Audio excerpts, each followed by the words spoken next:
Entonces, uno de los conceptos que yo fui, digámoslo, extrayendo o que fui filtrando, ¿cierto? Fue el concepto del no futuro, porque ellos me lo decían. O sea, eran unos muchachos que tenían muy claro que ellos no tenían futuro, tampoco tenían pasado. O sea, del pasado no llegaba casi ninguna reflejo ni sombra de nada. Y en el futuro ellos tampoco se reflejaban. Vivían en un presente, digámoslo, hiperactivo, ansioso, eh, y vivían, digámoslo, al borde siempre de la experiencia de la muerte, y empecé como a recoger una cantidad de episodios que me contaban. Por ejemplo, el episodio de un muchacho que me contaban que se habían encontrado con un muchacho que ellos creían que era muy parecido a fulanito que ya lo habían matado, que era igualito, pero que entonces él se hacía como que no los conocía y de pronto se iba, y antes de irse les daba una mirada como de guiño, de que sí sabía que lo habían reconocido, unas cosas como experiencias del más allá. Iba a los entierros y encontraba que la gente se acercaba al muchacho muerto y abrían la caja y lo felicitaban porque se había ido de este mundo. Y encontraba historias de pelados que un carro se había estrellado contra las casas de ellos y los muros los habían matado, les habían caído en la cabeza, y de pronto en el velorio los muchachos se habían resucitado.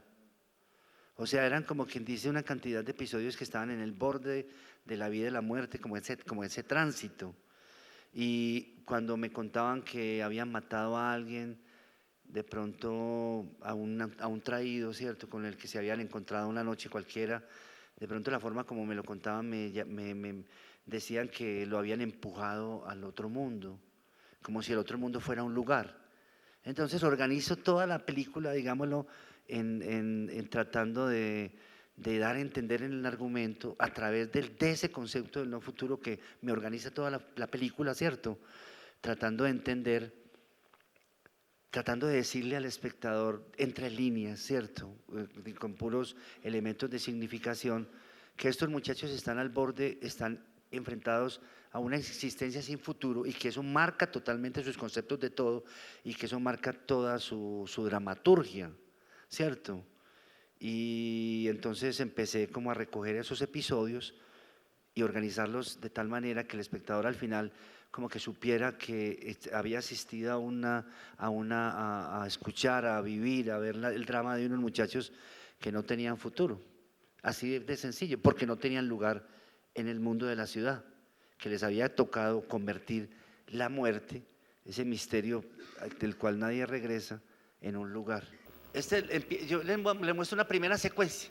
Es una secuencia donde, muy al comienzo de la película, un pelado le dice al otro que le vende unos… Yo te distingo, ¿sí o qué? Sos el baterista de una agrupación de punk, ¿sí o qué? ¿Por qué? Ah, porque si no te interesan estos casetos de punk y de vieja guardia. No, es que sabes que la vieja guardia no me gusta, porque ya pasó. Y los de Punje yo los tengo grabados. Ah, pero qué va, hombre, pues yo también fui punkero, hombre.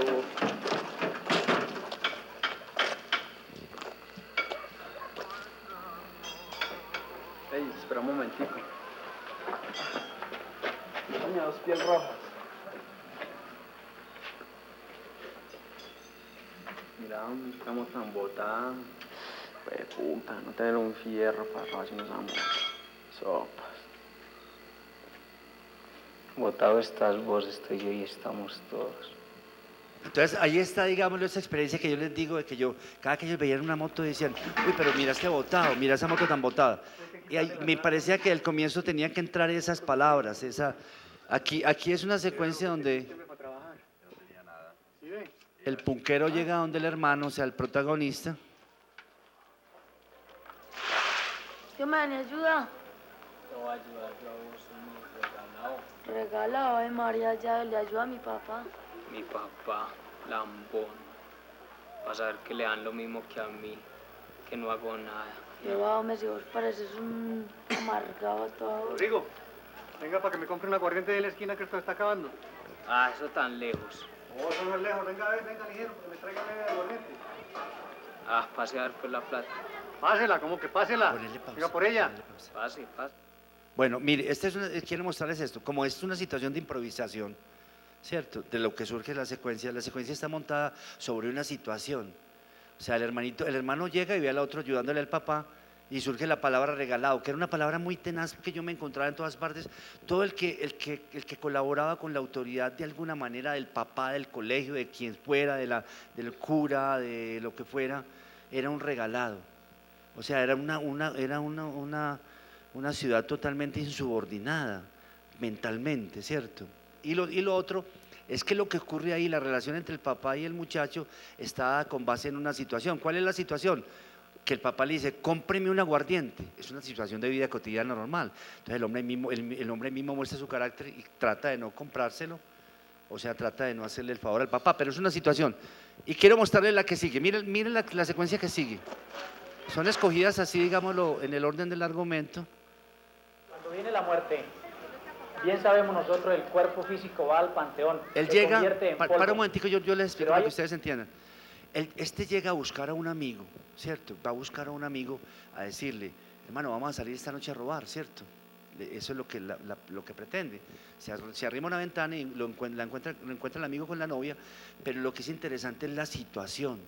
La situación ellos me la dieron a mí, yo no la conocía. Y es que ellos, digámoslo, a veces asistían a conferencias de gnósticos. O sea, eran barrios donde había mucha gnosis, mucho gnóstico.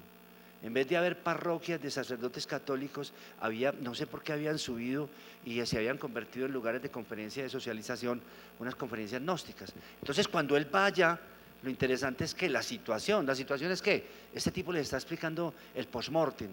O sea, cuando llega la muerte, el cuerpo no sé qué le pasa y el alma sale y que no sé qué, una vaina, digámoslo, muy sencilla de la gnosis del cuerpo y del alma que se separan.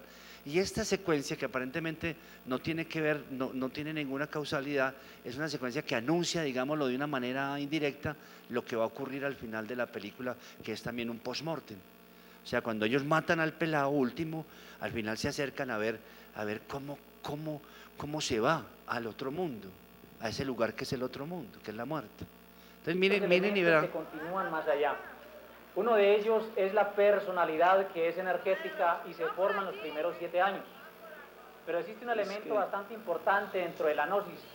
Es aquello que tiene relación con la esencia, con la chispa espiritual, lo que los religiosos llaman alma. Esa esencia continúa en las dimensiones superiores de la naturaleza, o lo que nuestros abuelos siempre nos han dicho como la eternidad. En el momento en que el difunto exhala su postrer aliento, proyecta un diseño electropsíquico de su personalidad.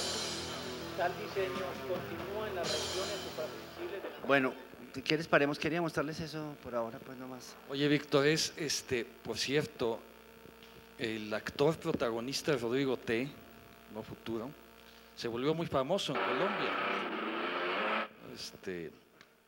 Sí, de todos estos muchachos, él es el único realmente que sobrevivió, porque todos estos muchachos estaban condenados al no futuro, todos habían robado, habían herido a alguien, habían de pronto matado a alguien en un robo, y todos fueron, digámoslo, pagando los pecados que habían cometido. Pero Ramiro no, Ramiro era un punquero, Ramiro había estudiado bachillerato y en la película él no hace de pistoloco, él es un punquero todo el tiempo muy concentrado en buscar una batería.